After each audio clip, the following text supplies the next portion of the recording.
जी हाँ, नमस्कार, जय हिंद, वंदे मातरम। देश के युवाओं साथियों, स्वागत करते हैं आप सभी का फिर से हमारे इस एजुकेशन चैनल में। जी हाँ दोस्तों, देश के युवाओं, आप सभी से आशा करते हैं आप सभी की तैयारी काफ़ी अच्छे से चल रही होगी। कुछ समय से वीडियो न डाल पाने की वजह से हम आपसे क्षमा मांगते हैं, लेकिन फिर से हम आपके लिए एक नया कंटेंट लेकर आ चुके हैं, जो कि इस बार अलंकार को लेकर। हाँ दोस्तों, आपको बता दें कि जो MPESV यानी कि जो बतला दें मध्य प्रदेश में जो जो अभी पेपर चल रहे हैं उसमें अलंकार को लेकर काफ़ी क्वेश्चन आ रहे हैं कि अलंकार कितने टाइप्स के होते हैं, अलंकार के प्रकार, अलंकार की जो पहचान वगैरह, इन सबको लेकर काफ़ी क्वेश्चन आ रहे हैं। उसी रिलेटेड यह वीडियो हम आप सभी के लिए लेकर आए हैं और इसमें हम आपको अलंकार से इंट्रोड्यूस करवाएंगे कि अलंकार आखिर कितने प्रकार के होते हैं, कितनी उनकी परिभाषा होती है और कितने उनके पहचानने का क्या तरीका होता है। इनकी सारी शॉर्ट ट्रिक भी हम आप सभी को इस वीडियो के माध्यम से प्रोवाइड करवाएंगे। चलिए साथियों, बढ़ते हैं अपने जो बतला दें क्वेश्चनों की तरफ, और ये क्वेश्चन आपको सॉल्व करवा दो। उससे पहले आप सभी से हमारी रिक्वेस्ट है कि अगर चैनल पर प्रथम बार विजिट करो तो चैनल को सब्सक्राइब करके जरूर जाएगा, और साथ ही इस वीडियो को अपने दोस्तों मित्रों शादियों के साथ भी शेयर कर दीजिएगा, ताकि आपको हमारे द्वारा डाली जाने वाली जो वीडियो की नोटिफिकेशन सबसे पहले जल्दी मिल सके। ठीक है दोस्तों, बढ़ते हैं अपने क्वेश्चनों की तरफ। पहला क्वेश्चन अलंकार, यानी अलंकार की परिभाषा के बारे में बात करते हैं। वहीं बतला दें, काव्य की शोभा बढ़ाने वाले तत्व को अलंकार कहती है। ठीक है, जिस प्रकार किसी स्त्री की जो सौंदर्य को बढ़ाने के लिए जो गहने वगैरह या आभूषण का यूज़ करते हैं, उसी प्रकार काव्य की शोभा बढ़ाने के लिए अलंकार का यूज़ होता है। ठीक है दोस्तों, और परिभाषा जो बतलाते हैं, लिखित परिभाषा, उसके अनुसार अलंकार की परिभाषा है कि काव्य की शोभा बढ़ाने वाले तत्व को अलंकार कहते हैं। जिस प्रकार आभूषण यानी गहने किसी स्त्री के सौंदर्य को बढ़ा देते हैं, ठीक उसी प्रकार अलंकार कविता में सौंदर्य, प्रभाव और चमत्कार में वृद्धि कर देते हैं। ठीक है, यह तो हो गई परिभाषा। अब बात करते हैं कि अलंकार कितने प्रकार के होते हैं और उसे कितने भेद हैं। तो बता दें, अलंकार मुख्य रूप से 3 प्रकार के होते हैं: शब्दालंकार, अर्थालंकार, उभयालंकार। ठीक है, ये 3 अलंकार होते हैं और इनके अंदर भी इसके कई सारे टाइप्स होते हैं। इनके बारे में हम आपको एक चार्ट के माध्यम से प्रोवाइड कराएंगे। ये चार्ट, इस चार्ट में सभी शब्दालंकार है, अर्थालंकार है और उभयालंकार है। इन तीनों के जो जितने टाइप्स होते हैं, सारे प्रकार हैं, इसमें आपको शो कराए गए हैं, और आप इसे चाहे तो नोट कर लीजिए, नहीं तो फिर इस वीडियो को दोबारा पोस्ट करके या फिर दोबारा रिमाइंड करके इसको देख सकते हैं आप लोग।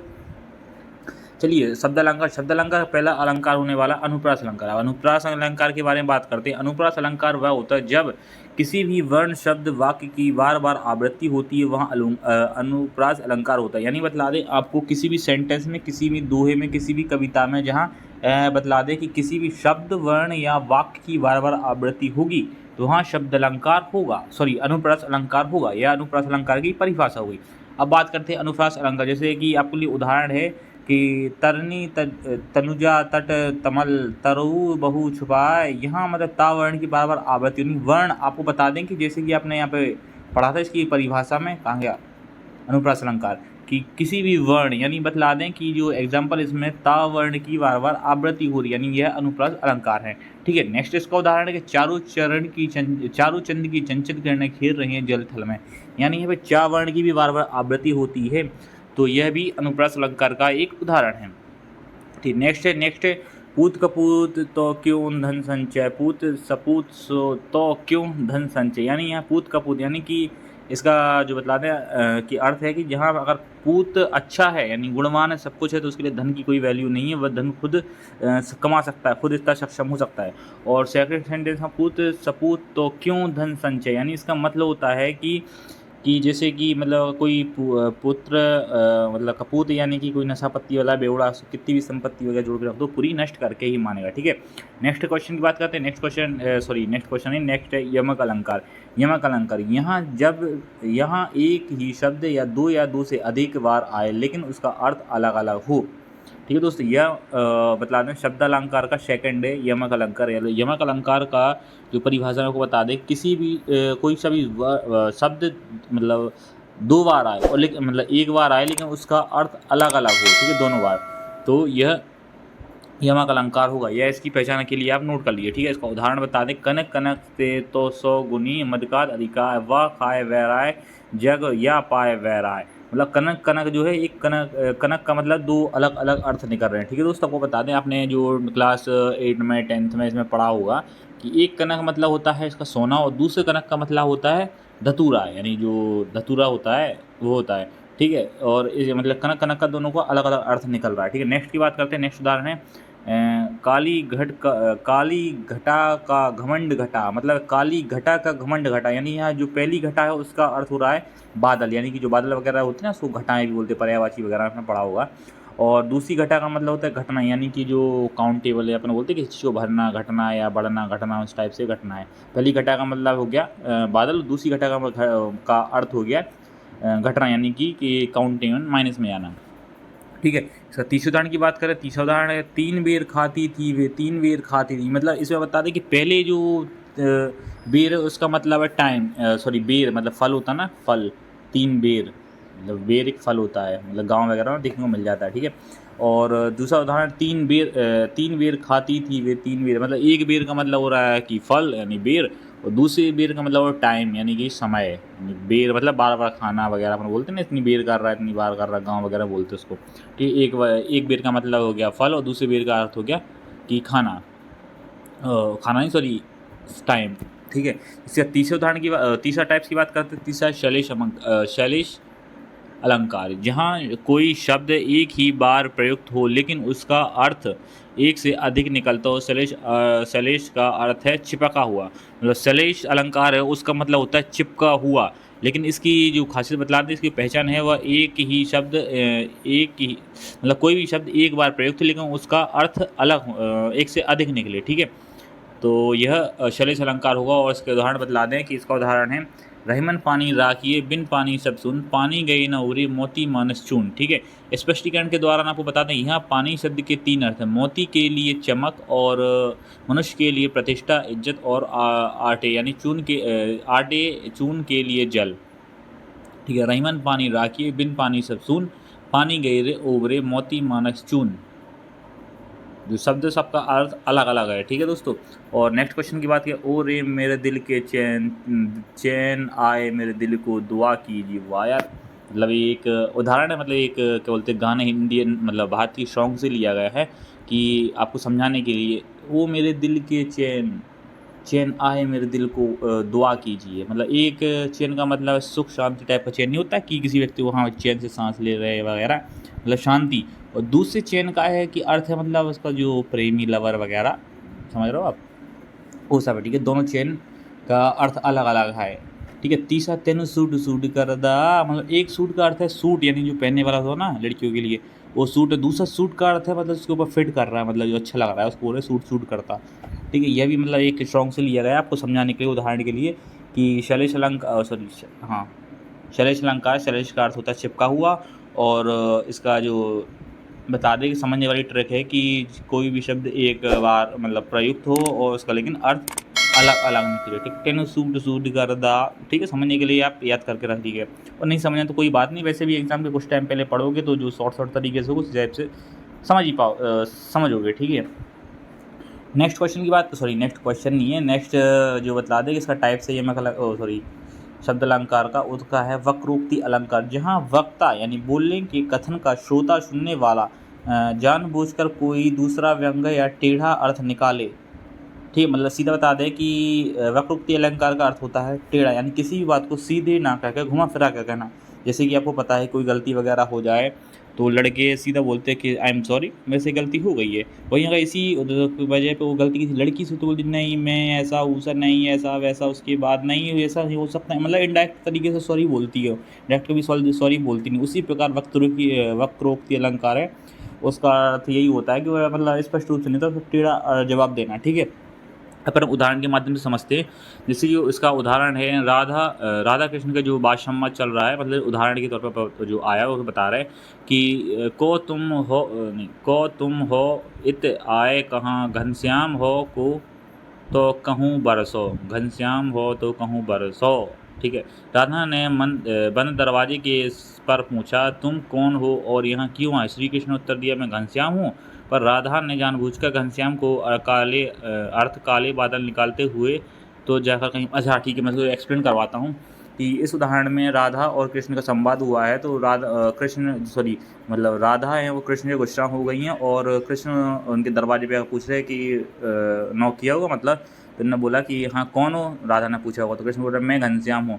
तो राधा उसका मतलब टेढ़ा अर्थ निकालते हुए, मतलब ये पता है घनश्याम मतलब श्री कृष्ण की बात हो रही है, लेकिन उनने घनश्याम का अर्थ बादल के रूप में बताते हुए कहा कि अगर तुम घनश्याम हो तो कहीं जाके बरसो, यहाँ क्या कर रहे हो, ठीक है। ये एग्जाम्पल है। और इसका दूसरा एग्जाम्पल आप सब बता दें कि मोदी तो शेर है। वाह यार, क्या बड़ा चढ़ा के बात की है इसमें। मतलब ऐसा है कि अपन किसी के बारे में बात कर, मोदी तो शेर है यार, शेर मतलब उसकी शेर से कंपेयर कर रहा है। ऐसा भी तो बोल सकते थे मोदी बहुत ताकतवर है, बहुत शक्तिशाली है, लेकिन नहीं, पोजीशन नहीं घटना चाहिए, मोदी को शेर के बराबर टक्कर दे रहे हैं इसमें, ठीक है। यह इसका उदाहरण होगा, ठीक है। नेक्स्ट बता दें कि पुनरुक्ति अलंकार, जहाँ शब्द में सौंदर्य, प्रभाव या भाव की गहराई को बढ़ाने के लिए एक ही शब्द को लगातार दो या दो से अधिक बार दोहराया जाता है, लेकिन अर्थ एक ही रहता है, ठीक है दोस्तों। ये आप नोट कर लीजिए कि जहाँ किसी काव्य में सौंदर्य, प्रभाव या भाव की गहराई को बढ़ाने के लिए एक ही शब्द को लगातार दो या दो से अधिक बार दोहराया जाता है, लेकिन अर्थ एक ही रहता है, वहाँ पर पुनरुक्ति अलंकार होता है, ठीक है। झूम झूम मधुकर गरज गरज घनघोर, स्पष्टीकरण करते हुए बता दें कि इस पंक्ति में झूम झूम और गरज शब्द की आवृत्ति पुनरावृत्ति लगातार 2 बार हुई है, जहाँ शब्द के दोहराव से बादलों की गर्जना और सौंदर्य का प्रभाव बढ़ा है, अतः यह पुनरुक्ति प्रकाश अलंकार है। मतलब बताए झूम झूम शब्द 2 बार आया, लेकिन झूम झूम का जो अर्थ है वह एक ही रहा है, ठीक है। यह पुनरुक्ति अलंकार का पहला उदाहरण हो गया। दूसरा उदाहरण की बात की है तो डाल डाल पर बैठी चिड़िया गा रही, डाल डाल पर बैठी चिड़िया गा रही है। स्पष्टीकरण, डाल शब्द 2 बार आया है और दोनों बार इसका अर्थ शाखा ही है, निरंतर देखने पे प्रभाव उत्पन्न करने के लिए दोहराया गया, ठीक है। मतलब ये नॉर्मली उदाहरण है कि ये जो किसी भी सेंटेंस में, किसी भी वाक्य या किसी भी काव्य में जो बता दें कि लाइन में जो ये कोई सभी शब्द 2 बार आए और लेकिन उसका अर्थ एक ही हो, लेकिन उससे काव्य की शोभा बढ़ रही हो, वहाँ पुनरुक्ति अलंकार होता है, ठीक है। नेक्स्ट इसका बता दें टाइप्स की बात होती है। नेक्स्ट टाइप है विस्प अलंकार। विस्प का मतलब होता है इसका घृणा, यानी कि जो बता दें कि घृणा नहीं, भाव वगैरह व्यक्त हो रहे हों, ठीक है। जैसे कि भाव भी कई प्रकार के हो सकते हैं, जैसे कि बता दें कि किसी से घृणा हो गया, खुशी हो गई, शोक हो गया और हर्ष हो गया, मतलब खुशी उसी को बोलते हैं, ठीक है। घबराहट वगैरह इन सब इसी के टाइप्स में आते हैं। जैसे अपन बोलते छी छी यार, कैसा आदमी आदमी है यार, मतलब बोलते हैं अरे राम राम राम, ये से क्या हो गया, ये सब इसी के उदाहरण आएंगे। मतलब जहाँ पे उल्टी आई, यानी बता दें कि विस्मय आदि बोधक चिन्ह का यूज़ हो रहा है, वहाँ पर यही आता है। चलिए इसकी परिभाषा जो लिखित रूप से उसको बता दें कि यह विस्प अलंकार भाव व्यक्त होता है, मतलब जो मैंने बताया कि भाव व्यक्त हुए, या यूँ कहें कि काव्य या साहित्य में जब आदर, घबराहट, आश्चर्य, हर्ष या खुशी, शोक या घृणा जैसे मनोभावों को प्रभावशाली ढंग से व्यक्त करने के लिए किसी शब्द को दोहराया या पुनरावृत्त किया जाता है, तब विस्प अलंकार होता है, ठीक है। विस्प अलंकार की आपको परिभाषा बता दिए। इसके उदाहरण की बात करते हैं। घबराहट और शोक का भाव, राम राम कहे राम, तनु परि हरि रघुवीर विराह रघु सो सुधाम। मतलब इसमें बात बताने हैं कि राजा दशरथ अपने पुत्र राम के वियोग में, यह जो सेंटेंस है और इसमें व्याकुलता वगैरह का वर्णन किया जा रहा है कि जो राम और दशरथ के वियोग के बारे में भाव व्यक्त किया है, ठीक है। नेक्स्ट इसका बता दें उदाहरण है कि आश्चर्य एवं घृणा का भाव, यानी कि मोही मोहन सो मन भाव राधा मैं राधा रटी रटत समाधि भय, ठीक है। स्पष्टीकरण, यहाँ प्रेम और एकाग्रता के भाव को स्पष्ट प्रकट करने के लिए मोहित और राधा शब्द की दोहराया गया है, ठीक है। और इसका अपन ये तो बता दिया है कि जो सेंटेंस लिखित रूप से, और इसका सबसे अच्छा उदाहरण मैं आपको ये बताता हूँ कि जो बतला दें कि विस्प अलंकार होता है। विस्प अलंकार का सीधा अर्थ निकलता है किसी भाव को व्यक्त करता है, जैसे कोई प्रेम का ले लो, शोक का ले लो, या फिर खुशी का ले लो, या कोई ऐसी जैसे उनको छी यार ये चीज़ ऐसी हाँ भैया यही वही चीज़ है, मतलब से भाव व्यक्त किया जा रहा है। उसमें उल्टी आई का भी यूज़ हो रहा है, मतलब इसमें आदि बोधक चिन्ह का। तो यह इसको समझने के लिए सबसे शॉर्ट और सुंदर ट्रैक है, ठीक है। इसी प्रकार की और बता दें कि अलंकार को लेकर आप सभी और अपडेट चाहिए हो, या हर पेपर में आपने देखा है कि अभी जो फ़िलहाल में पेपर चल रहे हैं उन सभी में अलंकार काफ़ी हद तक पूछे जा रहे हैं। और यह मतलब आप मतलब 8वीं क्लास से लेके आप IAS IPS किसी की तैयारी कर लो, आपको हर उसमें अलंकार वगैरह ज़रूर आएंगे। और आपको बस इस वीडियो के माध्यम से आप हमें ये भी बताइए कि हमारे द्वारा जो आपको बताया गया, एक्सप्लेन किया गया, वो आपको किस प्रकार से समझ में आया है या नहीं भी आया है। और फिर ठीक है, वैसे भी आप बता दें कि पेपर के 1-2 दिन पहले पढ़ोगे तो आपको शॉर्ट ही समझाया जाएगा, लेकिन हाँ, जहाँ तक कोशिश हुई मैंने आपको सुंदर सटीक तरीके से आपको समझाने की कोशिश की है। और इसी के साथ आप सभी से हम इस वीडियो में विदा लेते हैं। अगली बार नेक्स्ट वीडियो लेकर आएँगे, उसमें आप सभी को और इसको विस्तृत पूर्वक बताएँगे, किसी और टॉपिक के बारे में बताएँगे जो कि अभी एग्ज़ाम को लेकर चल रहा है। ठीक है, मिलते हैं आप सभी से नेक्स्ट वीडियो नई अपडेट के साथ। लेकिन आप सभी से हमारी एक ही रिक्वेस्ट है कि अगर चैनल पर प्रथम बार विजिट कर रहे हो, सब्सक्राइब करके ज़रूर जाएगा और साथ ही बेल आइकन को भी प्रेस कर दीजिएगा ताकि हमारे द्वारा डाली जाने वाली नोटिफिकेशन आप तक जल्द से जल्द मिल सके। साथ ही वीडियो को शेयर भी कीजिएगा ताकि आपके दोस्तों, मित्रों, साथियों के साथ भी यह वीडियो पहुंच सके और वह उन्हें भी कॉम्पिटिशन में चल रही तैयार मतलब कॉम्पिटिशन में कुछ राहत मिल सके। ठीक है दोस्तों, मिलते हैं आप सभी से नेक्स्ट वीडियो नई अपडेट के साथ।